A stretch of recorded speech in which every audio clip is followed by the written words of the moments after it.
देखिए निरक्षीय, निरक्षीय वाला हमारा क्या है, इंपॉर्टेंट है। 2-3 बार यह बोर्ड एग्जाम में 5 नंबर में पूछ दिया गया है। अब देखिए निरक्षीय के लिए हम क्या मानेंगे, एक चुंबक ले लिए, ये जो दिख रहा होगा आपको, ये मेरा क्या है, चुंबक है। चुंबक का एक बगल क्या है, नॉर्थ, और एक बगल क्या है, साउथ। अब देखिए चुंबक का टोटल लंबाई जो माने हैं, ये पूरा लंबाई मेरा क्या है, हमारा 12 है। और यहाँ पर एक बिंदु दिखाई दे रहा होगा आपको, ये बिंदु मेरा क्या है, ओ बिंदु है। अब चुंबक के मध्य बिंदु से निरक्षीय स्थिति में, चुंबक का जो ये मिड पॉइंट है, मिड पॉइंट से निरक्षीय स्थिति में कोई बिंदु यहाँ पर क्या है, हमारा P है। ये बिंदु क्या हो गया, हमारा P है। इसी बिंदु P पर क्या करना है हमको, चुंबकीय क्षेत्र की तीव्रता ज्ञात करना। ये तो दूरी क्या हो गया, हमारा R हो गया, इसको R मान लिए। और ये दूरी मेरा क्या हो गया, इसको भी मिला दिए, इसको भी क्या कर दिए, मिला दिए। अब देखिए ये मेरा क्या हो गया, L, और ये भी मेरा क्या हो जाएगा, L, क्योंकि टोटल लंबाई मेरा क्या है, 12 है, तो आधा आधा हो जाएगा ना, LL। ये भी क्या हो गया हमारा L, और ये भी क्या हो गया हमारा L। अब देखिए ये यहाँ से लेकर यहाँ तक का दूरी क्या है, हमारा R है। ये बिल्कुल रेखा मेरा सीधा है, इधर भी 90 डिग्री बनेगा, इधर भी 90 डिग्री बनेगा। तो हमको फॉर्मूला पता है, ये क्या हो गया, कर्ण। कर्ण का फॉर्मूला हमको पता है, क्या होता है, लंब स्क्वायर जोड़ आधार स्क्वायर अंडर रूट। इधर निकल गया क्या, लंब क्या मेरा आर स्क्वायर प्लस एल क्या है, आधार क्या है एल, एल पर स्क्वायर अंडर रूट। यानी कि मान निकाल लिया हम किसका, बिंदु यहां से लेकर यहां तक का लंबाई पता लगा, ये क्या हो गया हमारा R square plus L square under root. ठीक उसी प्रकार से इधर भी वैसे ही निकलेगा, इधर भी इसका मान क्या आ जाएगा, हमारा R square plus L square under हो जाएगा। दोनों का मान पता लगा लिए, इधर का भी मान पता लगा लिए और उधर का भी मान पता लगा लिए, यानी कि दोनों का लंबाई क्या है, हमारा बराबर है। बराबर कितना, R square plus L square under root. अब देखिए यहाँ लिखा हुआ अभी देखिए एनपी और एसपी। एनपी ये हो गया और एसपी ये हो गया। दोनों का मान मेरा क्या है, R square plus L square under root. अब देखिए आगे,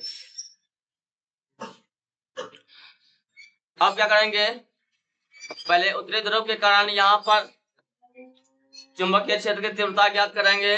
उसी प्रकार से फिर पुनः दक्षिणी ध्रुव के कारण बिंदु P पर क्या करेंगे, चुंबकीय क्षेत्र की तीव्रता ज्ञात करेंगे। उत्तरी ध्रुव के कारण चुंबकीय क्षेत्र की तीव्रता क्या हो जाएगा, इसको क्या मान लिया हम लोग, V1। V1 बराबर क्या हो जाएगा, म्यू नॉट बटा 4 पाई इंटू m बटा क्या होता है, आर स्क्वायर।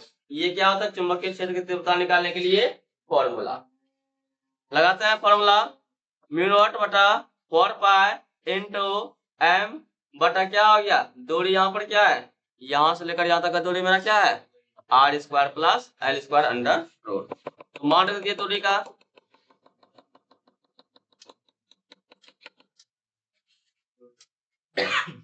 मान रख दिए क्या हो गया, R square plus L square under root पर होल स्क्वायर हो गया।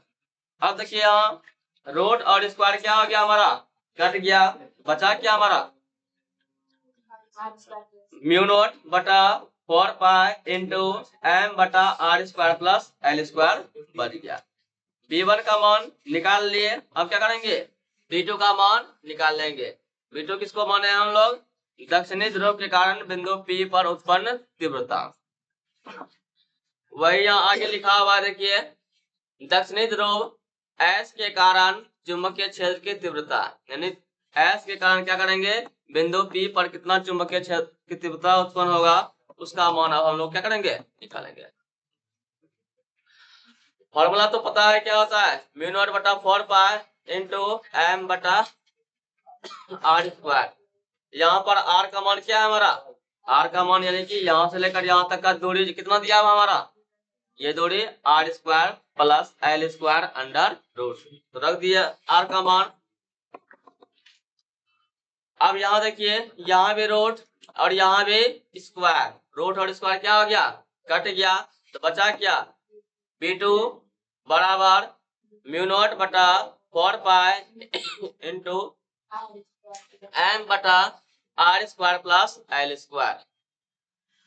हम क्या किए, b1 का भी मान निकाल लिए, उसके बाद क्या किए, b2 का भी मान निकाल लिए। अब यहाँ आप लोग चित्र में देख पा रहे होंगे, b1 का दिशा ऊपर की ओर है और b2 का दिशा क्या है, इधर की ओर है, नीचे की ओर। ना तो दोनों एक दिशा में है और ना ही दोनों एक दूसरे के क्या है, विपरीत है। एक का दिशा क्या है, इधर है, और एक का दिशा क्या है, इधर है। तो इस स्थिति में क्या होता है, चुंबकीय क्षेत्र का जो परिणामी रिजल्टेंट होता है, ना तो b1 की तरफ जाता है, ना ही b2 की तरफ जाता है, ये कहाँ चला जाता है, इधर चला जाता है, इधर चला गया। अब ये होता कैसे है, यहाँ लिख भी दिए हैं, यहाँ चुंबकीय क्षेत्र की तीव्रता चुंबकीय आघूर्ण के समांतर हो जाता है, यानी कि चुंबकीय आघूर्ण जब चुंबक घूमता है उसी के क्या रहता है, समांतर हो जाता है। अब देखिए यहाँ पर ये क्या है, थीटा है, और यहाँ पे भी ये क्या है मेरा, थीटा, ये भी मेरा क्या हो गया, थीटा, और ये भी क्या हो गया, थीटा।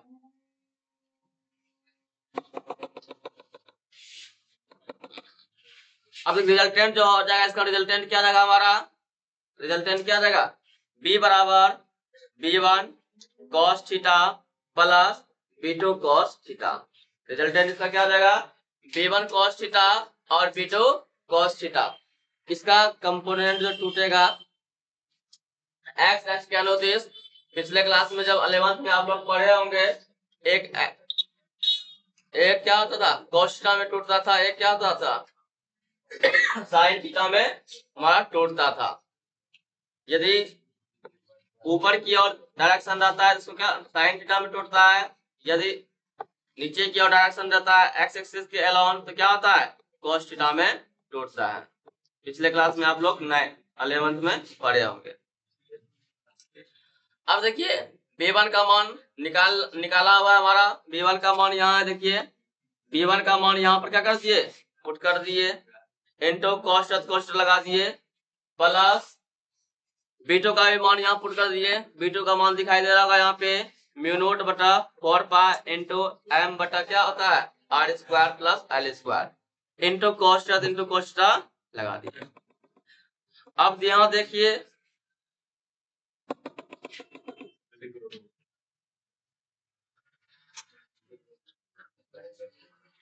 अब देखिए यहाँ पे म्यू नॉट बटा 4 पाई इंटू m बटा r square plus l square into cos theta, और यहाँ भी क्या है, म्यू नॉट बटा 4 पाई इंटू m बटा r square plus l square into cos theta. दोनों मेरा क्या है, समान है, तो इसको हम लिख सकते हैं 2 इंटू म्यू नॉट बटा 4 पाई इंटू m बटा r square plus l square into cos theta. अब देखिए 2 इंटू म्यू नॉट बटा 4 पाई इंटू m बटा r square plus l square हो गया, इंटू अब cos थीटा का मान क्या होगा, l बटा r square plus l square under root. अब देखिए आप cos थीटा का मान क्या होता है निकालते हैं, मान तीसरी में निकाल लेते हैं cos थीटा बराबर क्या जाएगा हमारा, cos थीटा बराबर फॉर्मूला क्या होता है cos थीटा का, आधार बटा क्या होता है, कर्ण, आधार बटा क्या हो गया, कर्ण। यहाँ आधार दिख रहा होगा कहाँ, ये आधार मेरा कितना है, ये आधार क्या होगा, एल होगा, क्या हो गया यहाँ पे एल बटा कर्ण क्या है, कर्ण ये ना है R square plus L square under root. ये cos थीटा का हमारा क्या निकल गया, मान। किसी भी त्रिभुज से आप निकाल सकते हैं, इससे भी निकाल सकते हैं, इससे भी निकाल सकते हैं, जो त्रिभुज आपको अच्छा लगता है वहां से आप लोग निकाल सकते हैं। मान रख दिए। अब देखिए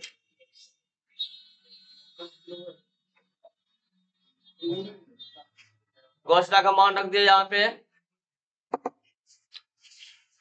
2 इंटू म्यू नॉट बटा 4 पाई इंटू m बटा r square plus l square into l बटा रूट का मतलब पावर हाफ होता है, रूट का मतलब क्या होता है, पावर हाफ। रख दिए यहाँ पे R square plus L square में पावर कितना हो गया, 1/2।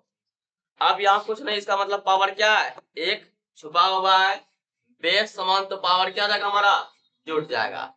ये इसका बेस दोनों बराबर है तो पावर क्या होगा, जुड़ जाएगा। पावर यहाँ क्या बचेगा हमारा, पावर यहाँ 1/2, 1 प्लस 1/2 की जगह कितना हो जाएगा, 3/2 हमारा हो जाएगा। कितना हो जाएगा, 3/2 हमारा। वही जोड़ दिए, म्यू नॉट बटा 4 पाई इंटू 2 यहाँ आ गया, 2 एल इंटू एम बटा कितना हो गया, यहाँ पे पावर जुट गया, 3 बटा कितना हो गया, 3/2। अब हमको फॉर्मूला पता है क्या, m बराबर क्या होता है, 2l इंटू एम होता है हमारा। अब यहाँ क्या कर दिए, 2l इंटू एम रख दिए, इसके स्थान पर क्या रख दिए, m। पुनः मान लेंगे क्या, यहाँ पे l का मान क्या है, बहुत बहुत छोटा है, l स्क्वायर का मान भी क्या होगा, अत्यंत छोटा हो जाएगा। क्या करेंगे, इसको हम छोड़ देंगे, इसको छोड़ दिए, बच गया क्या, म्यू नॉट बटा 4 पाई इंटू इसके स्थान पर क्या लिख दिया हम, m का मान रख दिए, बटा क्या हो गया, आर स्क्वायर पावर कितना हो गया, 3/2। ये क्या हो गया, 2 से 2 क्या हो गया, कट गया, बच गया क्या, म्यू नॉट बटा 4 पाई इंटू एम बटा आर। ये हमारा क्या हो गया।